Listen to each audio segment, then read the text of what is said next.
Greetings, YouTube. This is your good friend Fragments of Memory, aka the Armchair Philosopher.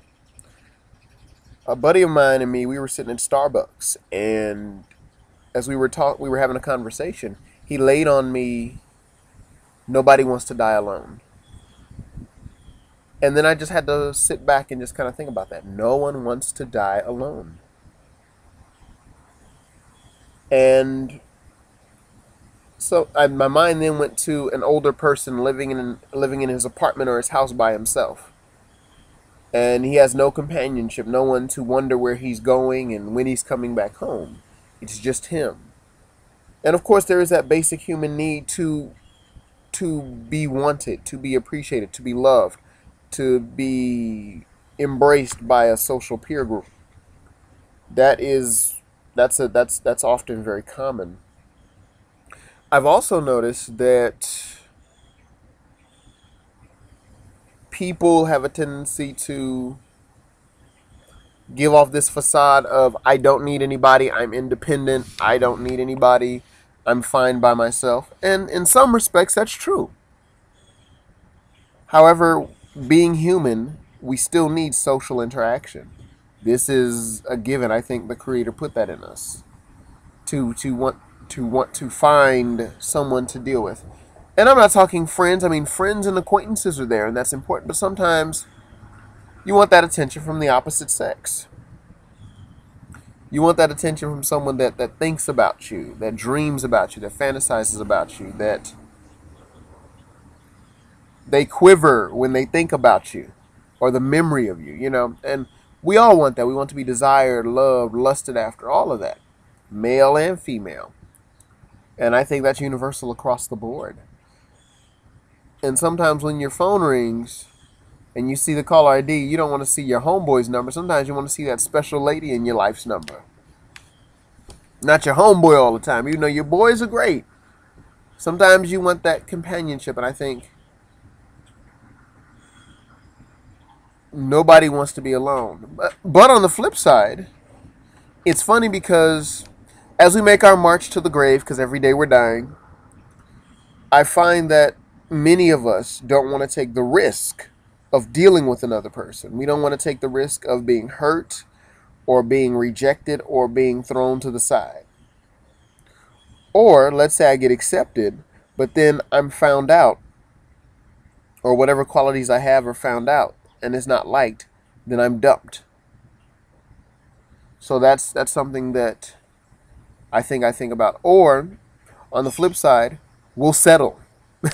We'll settle for whatever shows interest in us, and we'll hold on to that because we don't think we're going to find any other offer ever. And I've seen many a woman and many a man deal with a relationship that was really bad simply because they didn't think they had any other options. So that statement really just got me thinking. And now that it's summer, you are starting to see the lovely couples out here and the love connections being made left and right, as warm weather does bring about amorous feelings. And his statement rings true. Nobody wants to die alone.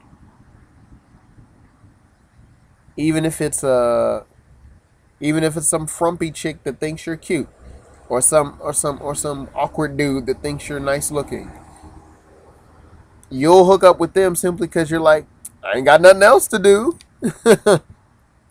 So, what else? I also think, reiterating with that, I also find it interesting and ironic too that too often writers such as Harlan Ellison and even comedian Chris Rock remarked on this, and even a guy writing a book about Wicca named A.J. Drew, who's a male practitioner of Wicca. And the one thing he said, Mr. Drew and Mr. Rock and Mr. Ellison, good company there, all of them said women tend to like men that are already in relationships. That's something that I have noticed. Where when a man is in a relationship or getting some play on a regular basis, it seems you tend to get more attention from the ladies. I don't know how it works for women, but as a guy, I can somewhat attest to this. When I was in a relationship, or when I've been in relationships in times past, I've noticed that women tend to be more interested in me. Where when I was by myself or broken up, nobody really tripped off me anymore.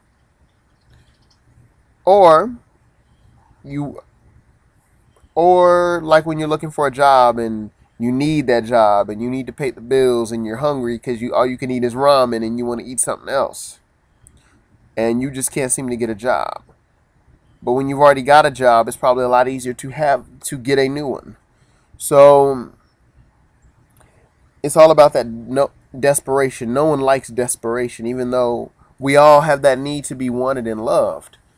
We have to also not look desperate. I think it is kind of an interesting game to play. Even if you're in a nightclub or in a singles bar, you see people on the prowl, but they have to try to look as though they're not on the prowl. And no one likes desperation or people on the prowl, but at the same time, if you're not out there doing what you got to do to meet somebody, then you're not going to meet anybody. So it's kind of this weird anomaly. It goes right up. Rod Serling should come out and narrate this, and the Twilight Zone theme should just play in the background. And it goes back to, we want companionship, we desire companionship, no one wants to die alone. But at the same time, we don't want to look desperate. We don't want to look like we're itching or fiending for attention or starving. We have to look as though we're already busy, not desperate. And then we have to be willing to risk. And that's the hard part for a lot of folks. Even though security is an elusive thing, I think security is an elusive concept, but it doesn't stop us from wanting it. And another thing, don't settle. Don't settle with someone that you really may not be interested in. And I'm not necessarily talking merely appearance, because you have nothing to do with appearance. Maybe with how you present yourself, you have something to do with that, like the clothes you purchase or the hygiene you practice. But you can't control how you look. The other person can't control how they look.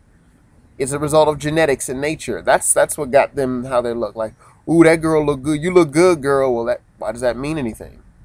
I was talking with a retired French professor, and she was telling me how in France, to compliment someone, it will be more valuable and more of a compliment to say how charming you were. Not only how charming, ooh, bug, how charming you were, how intelligent you were, how skillful you were at maneuvering things. Not how good you looked. Because looks, you have no control over your facial structure. You have no control over the size of your legs or the size of your breasts or your thighs or whatever. That's genetics. I can't change the features on my face without getting plastic surgery. This face here is basically my mom and dad, and that had nothing to do with that. That was on them. So thank my mom and dad. Compliment my mom and dad. Or better yet, compliment the creator that made us. But other than that, and I thought about that and how you don't necessarily have to get a good looking person. Just get someone that has good things about them, good qualities. But you still got to step out and take that risk. And that's the weird part. That's the crazy part right there. Is having to deal with that, because no one wants to die alone. And sometimes our need for companionship can drive us to do some crazy things. Well, that's just my 2 cents on that subject. Leave comments. Agree, disagree. Doesn't really matter. Take care.